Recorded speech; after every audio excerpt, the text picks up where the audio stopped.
The Power of Gratitude. Written and published by MSC Boost. Why can't you be more grateful? It's likely at some point you've heard this remark from a parent, grandparent, or have even uttered these words to a child yourself. Or even worse, a partner. Our need to see gratitude in others is a huge part of us seeing that person also as a loving, caring person. Having gratitude helps us to enjoy life more. It can break through huge barriers and reduce our stress loads, give us more confidence, and help us to meet our goals, no matter how big they may be. There is no doubt that being grateful goes a long way. It's just how to be grateful in times of stress, or when suffering from disappointment or sadness that's difficult. All you need to do is breathe. Often we get caught up in a vicious cycle of if onlys. If only the job came through, then well, be grateful. If only the kids were better behaved, then we'd say thanks. If only I could lose that extra 10 pounds. Get that guy to notice me. Find $1 million under my pillow. If only, if only, if only. The problem with if only is that if and when the if only happens, we often just move on to the next thing we want to get without stopping to say thanks. Or we focus so much on that hopeful, if only, we forget to recognize all the other things we have in our lives to be thankful for. So let's start with the basics right here, right now. There is so much each of us has to be grateful for. We just often forget to focus on the good bits. Sit quietly. Take a large breath into your lungs. Let it fill you up completely. Don't let any of it out. Take a few top-up breaths. Feel the sensation if it fill your body. Breathe until you cannot feel yourself anymore. Now hold it in. Feel the sensation of it feeling all tight inside your body. It may feel slightly uncomfortable. It may feel like you are about to burst. Then let the air out. Let it rush out. Then push the last amount out completely until there is nothing left. The gift of being able to breathe. How did it feel when you were finally allowed to release the air? Good. Like a release. If you are struggling to find anything to be grateful for at all, start with your breath. It gives us oxygen, our chief nutrient for our body. Without it, we cannot survive. It reminds us we are alive. And that alone is an outstanding thing to be thankful for. The drive to survive is far stronger than anything else. Your world may be crashing down around you, with creditors calling, relationships failing, and stress overload. But if you have breath, if you are alive, you are at a point where you can overturn all of that and start again. Try the exercise again. Do it several times in a row, taking in slow breaths, then releasing it slowly with that pause in the middle. Try it with your eyes closed and let it still you. Have gratitude for your ability to breathe. And after we breathe, then what? Gratitude can change our lives hugely. But first we need to take a look at where we are right now. In fact, we possibly need to do a little navel gazing and let it all hang out a little. Often we are not honest about what parts of life we don't feel grateful in. We know we're meant to be thankful, and we don't want to admit that we're not. It all feels a little naughty. So spend some time taking a little look inside your life over a range of areas. Make a little list. Think about the following and come up with one chief thing you are not thankful for about it, if there is one. And one chief thing you are thankful for if you can. Perhaps these ideas can help you start your own gratitude list or journal. Your finances. Do you feel you have enough? Do you think it's managed well? Do you feel a lack of money is affecting other areas? Your work life. Do you enjoy your job? What parts do you like? Where is it taking you? Is there any part of you that is still wanting more from your job? In what way? Your love life, social life. Do you feel fulfilled and happy in this area? Do you feel loved and accepted for who you are? Have you got great friends? Your goals. Do you have goals? Do you have a sense of where you are headed, and do you know how to get there? Do you feel your goals are realistic for what you want to do and where you want to be? Your physical life. Are you comfortable in your body? What parts are working well? What isn't doing so well? Are you filled with energy? Do you enjoy the foods you are eating? Your home life and possessions? Do you feel you have enough? Or do you think you need more? Do you like the things you own? Have you got your favorite items that you treasure? What do you really long for? Is there anything? Make a list of the things you struggle to be grateful for and the things you already are thankful for. Don't worry if the complaints list is a little long. We'll sort that out soon. How can gratitude get that moany-groany list looking a lot lighter? Well, it's all so simple, really. When we change the way we think and start to fill our lives with thankfulness, nothing else is the same. We start to change our lives forever, and they do get better. The movie and book The Secret propelled the magic of gratitude onto center stage with a simple formula of think of it, thank the universe for it, and it happens. While there are a few important steps missing in this, for instance, you really need to act on a few things along the way as well for anything to happen. There is no doubt that the step of being grateful for the now and for the future does help. So how exactly does it help? Well, let's take a look. It helps us in social engagement. What on earth has happened to our manners lately? Please and thank you go further than ever before, simply because no one else is using them. It's true and fairly sad in many ways.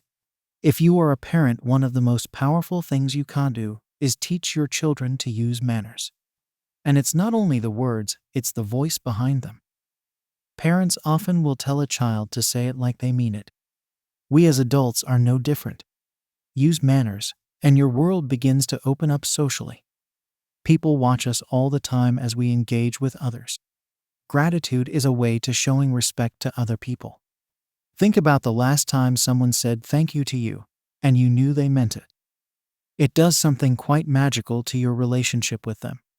Someone who honors what you've given them or some work you've done.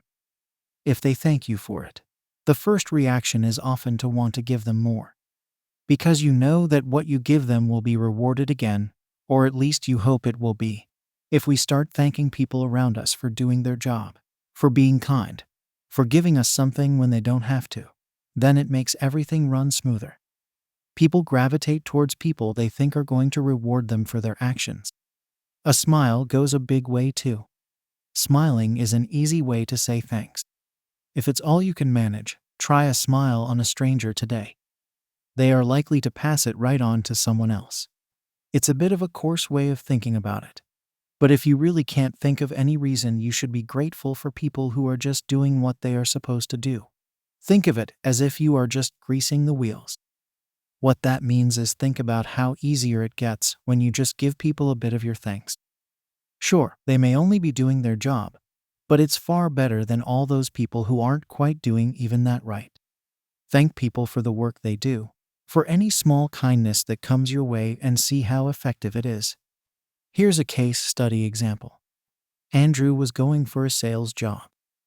He knew he had the least experience and least qualifications to get the job. In face, he wasn't even sure how he'd got the interview. What he did know was he was very thankful to be given the opportunity. The interview went well, though it was impressed on him again that everyone else was more experienced for the role. As he left the building, he slipped the receptionist an envelope. Inside was a thank you note for the man who had just interviewed him, thanking him for his time and for the opportunity. That evening, he got the call to say he'd got the job. His new employee was very clear. It wasn't his qualifications that got him the job. It was the card.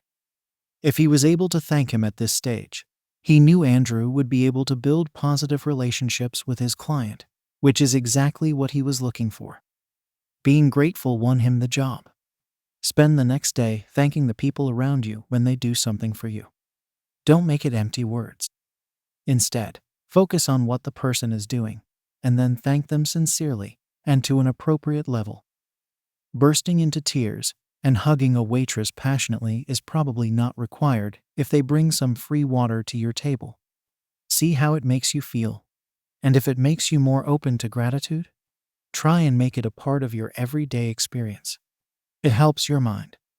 Once we are used to thanking the people around us, It's time to start being grateful for some of the good things working in our lives. This can be difficult to quantify, especially if you are under a fair amount of stress or finding life a bit tough. However, there are so many things we have around us we take for granted, and often have no idea of the positive impact those things have on us. As is true with human nature, there are so many things we don't realize the worth of until we don't have around us. If you have children, you'll be aware of that sense of wanting your child to be asleep, just so you can get something done without them interrupting you. Then, when three are asleep, wanting them to wake up so you can hold them, touch them, and play with them. Or maybe you just have forgotten what it's like to live in your own place, without having your parents around to check what time you get home, or what it feels like to be able to drive somewhere, or go get a takeaway instead of cook. There are just so many little freedoms we have that we take for granted. Find things to be grateful for. Take stock of where you sit right now. Take a look around the room. Can you see things? Acknowledge your ability to see. Be grateful for it. Look at the colors around you, how you can distinguish them from each other. This is something to also be grateful for. Think about the things you own. Are they the only clothes you own, the ones you have on now? Allow yourself to feel gratitude for being clothed. Are you in a place where you are sheltered from the sun, or the rain, or the wind? Allow yourself to feel gratitude for this. Do you have any money on you at all? Be thankful, even if it is merely a few coins. These are all small points of gratitude. This isn't about trying to find large, big things to be thankful for, but together a little gratitude over a range of different things starts to add up. So why bother doing this? If you make this part of your everyday habits, along with getting dressed, eating, drinking, and all those other important tasks, then you start to focus on only what is positive and good. Doing this doesn't make the bad parts of our lives magically disappear, but it does give us strength to cope with those aspects. If you are generally optimistic by nature, this can be enough to boost your optimism and keep you from stress. If you are naturally pessimistic, then this can help you move out of negative thinking and into something more uplifting. It's so hard to be happy if we can't find anything to be happy about. But spending time being grateful every day helps us to naturally become happier. It makes our happy state less up and down and far more stable. This improved state of thinking provides a raft of benefits, from increased confidence, to decreased ill health, to increasing our enjoyment levels across the board in a range of different situations. The key is to do this enough that it slips into our subconsciousness. It's said that around 90% of our behavior stems from our subconscious self. How powerful is it then when we begin to act out of gratitude rather than defensiveness or negativity? It also becomes a self-fulfilling prophecy. As we become happier, we naturally gravitate to things, people, and situations that make us happier. In doing so, we begin to create a life that is all we desire and more. It's the true power of being filled with gratitude. What it does to your body.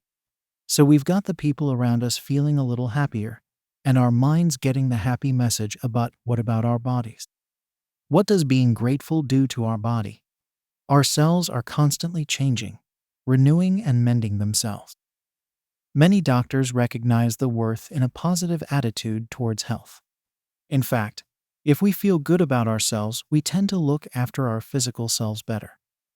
We make better food choices, eat for hunger, and not to stave off sad or complicated emotions, and we enjoy making our bodies move. A happy body is a healthy body. Many obesity theorists think that one of the reasons that people in poorer areas are more likely to be obese isn't because they can't afford the right food, but that their misery at having no money and limited resources impacts their emotions and drives their body to satisfy that need with food. And it's often overprocessed, sugary, body-hating food they crave. If your body isn't what it should be right now, or rather, if your body isn't what you want it to be right now, instead of focusing on the flabby bits, the sore bits, the needing to be operated bits, focus on the parts that do work well. One of the fascinating things about people who suffer from some sort of impairment is their body makes up for it in some other way. For example, a blind person often has a highly developed sense of smell or incredible hearing.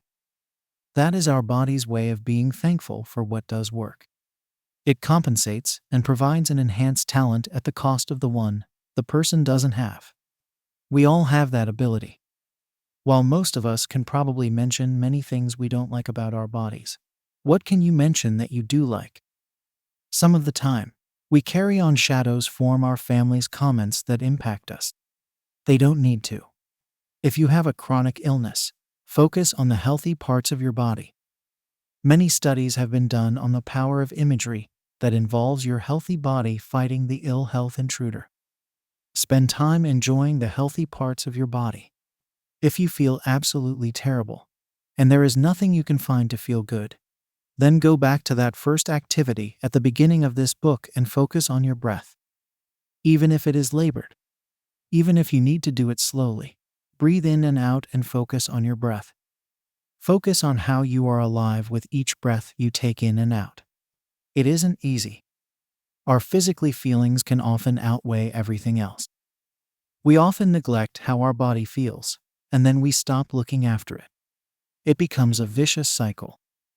But to begin to be grateful for our health can liberate us from ill health.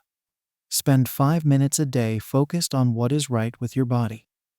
If you have severe body issues or health issues, consider trying some technique to help break the cycle and give yourself a kick start into positive feelings and gratitude. Remember, no matter where you are or how you are feeling, you can love and accept yourself just as you are today. What about the bigger picture? For those raised in a home where faith was part of their lifestyle, the concept of thankfulness and gratitude is a big part of their culture. You may have been raised to give thanks before eating, or to say thank you to your God before bedtime. One of the universal concepts is that we all need to be filled with gratitude in part, because it is part of what makes the world go around. On the metaphysical level, this is referred to as the law of gratitude. This means that the universe, or the essence of life around us, reacts to the thankfulness, and it creates energy around us that impacts us and the people around us. As we are grateful, the universe responds by giving us what we are grateful for. This is the basic precept in the law of attraction that says the things we focus on are the things we attract more of into our life. The things you hold dear are the things you put your energy behind. The more energy we have around something, the more energy it attracts. It's basic physics. So the things you may be grateful for, your friendships, your work, your health, your loved ones, grow and respond to that gratefulness, the more and more grateful you are. There is a proverb that says, "Out of the heart the mouth speaks." Take a look at what you say and do. The person with a lot of gratitude in their heart speaks works of gravitates and attracts people around them that do the same. An army of positive people can't be all that bad. What about all the bad things? So we've covered all the good bits of our life, and we're focusing on them. But what about the bad things that happen? Should we be grateful for them as well? Well, yes, if possible. Being grateful for bad things that happen to us isn't saying that what happened should have happened. It's not about lying down like a doormat, ready for the next punch life might throw at us. Being grateful about the bad things that happen is more about learning to live with the life you've had, and seeing the good that can spring from anything. If you look at people who are successful, often they have a tale of woe of how they struggled, were hurt, abused, or injured. But somehow they rose above that and keep on going. Key to this, and to their success, was to not see their situation as something that broke them, but as something that made them. Being grateful for hardship. This doesn't mean that the universe is going to give you more of it. It's more of a letting go. You can have two people in life experience exactly the same turn of unfortunate events and manage it completely differently. The person who uses gratitude that they are still alive, still surviving, still fighting, and has learned from the lessons life has thrown upon them, either at their own hand or at the hand of others, is the one who is going to be positively affected by having gratitude in their life. Here's another case study example for you. Sarah was in an abusive relationship. She lived in fear for 5 years, and during this time also suffered from large financial issues and had a near-death experience due to a medical condition. She cites the day she walked away from her relationship as a turning point. But she also looks back at the things that happened during that time and is thankful for those too. I could see that I allowed a lot of that behavior to happen around me, and I had to learn from it. I look at life now completely differently from all of that time. For a start, every day is a gift. It's not something to take for granted. Nietzsche said, "What doesn't kill us only makes us stronger." While that is often true, it only works if you choose the path of love and forgiveness. Being able to forgive someone for any wrongs done to you isn't so much about whether what they did was right or wrong, or even if they ever appreciate that you've forgiven them. Forgiveness is about what happens to your own heart during the process. As you forgive for the horrible parts of your life, forgiving a person, an object, a situation, the universe, yourself, you let go of the negative power that has over you, and you can start to be thankful for the person you are now from that experience or event. It can be tempting to live in the life of what could have been.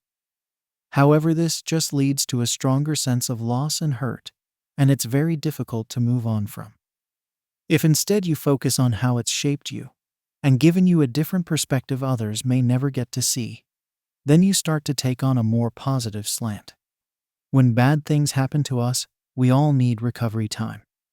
We need to look after ourselves and be gentle on our tender parts. But we can also look at the scars we carry and see them as little reminders of how we have survived. Battle-worn some of us may be, but how awesome to have made it through to the other side. It's like weight training. If it just sounds too weird to relate to, think about what our body needs to do to become stronger and more resilient. If you want to build muscles, any form of resistance helps. The heavier the weight, the harder your muscles have to work to build up. We use weights to fight against your muscles, to grow them. The muscles actually tear a little as we work them. Stretch, and then rebuild, connecting more fibers. The muscle growth doesn't happen during the session, but afterwards when we rest up and let our muscles mend. To build muscles best you need to work them, so they tear a little, feed them to give them the power they need and rest them up. The resting and feeding is just as important as the workout. So how does this compute with gratitude? Well, if you want to make the most of any traumatic situation, where you've felt your heart and mind tear a little, or worse, then you rest up from it, and you allow it to heal, and you add in some gratitude that you made it through it. This is how we become stronger. Being grateful that you've made it through doesn't mean that you are giving that experience power or importance. In fact, it's giving the power to yourself, because you are saying that you beat it. It didn't beat you. And that feels good. Learning from our experiences and our past unwise decisions is about being grateful that you don't need to repeat the lesson again. You learn to read situations that others may miss. You can see things as they are, not as people try to portray them, and you change the way you see the world. If you are reading this, and you've recently gone through something awful, then this may be the very last thing you want to hear. Everyone needs a bit of wound-licking time, but it's something that is good to keep in mind. This is about not letting our life's experiences control us in a negative manner. It's about finding a reason somewhere in all the horribleness to find a gem of gratefulness and let go of the pain. Sometimes we just can't see the bigger picture. When we are in the midst of trials and horrible experiences, we often feel, what on earth that is good come from this situation? It feels like a hopeless case. We wonder why we've got the feelings we do, know the people we spend time with, why doors aren't opening. It's often only with the benefit of hindsight, when we can look back and see how those times were the very ones that shaped us, that we can see it was all worth it in the end. Often the very things we long for and want are not in the shape we expect. To get to those things, we often have to go on a journey that we don't expect and experience things we weren't prepared for. Here's a third case study example for you. Rosie wanted to be a writer. She did pretty well in school and had a flair for words, but nothing ever opened up. She took some time away from writing and focused on another career. Though a series of unplanned events, she experienced a great deal of heartbreak and worry that changed her perspective on many things. Once again, she began to write, and people commented on her ability to connect with others through her writing. It felt real, and something others could relate to. Rosie discovered the pain she had experienced actually gave her, in some ways, the opportunity to be the person she had always dreamed of being. To make us ready for the big dreams in our heart, sometimes we get put into places and situations that build our mind and heart muscles. It might be loss, hardship, pain, death of a loved one, all to build us into the person we need to be to reach our dreams. Look at it this way. Imagine your dream is to own a mansion by the beach. If you don't have the character you need to want it, it won't be a lasting pleasure.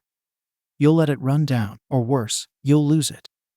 But if you are able to let create the character in you, that means you could look after it.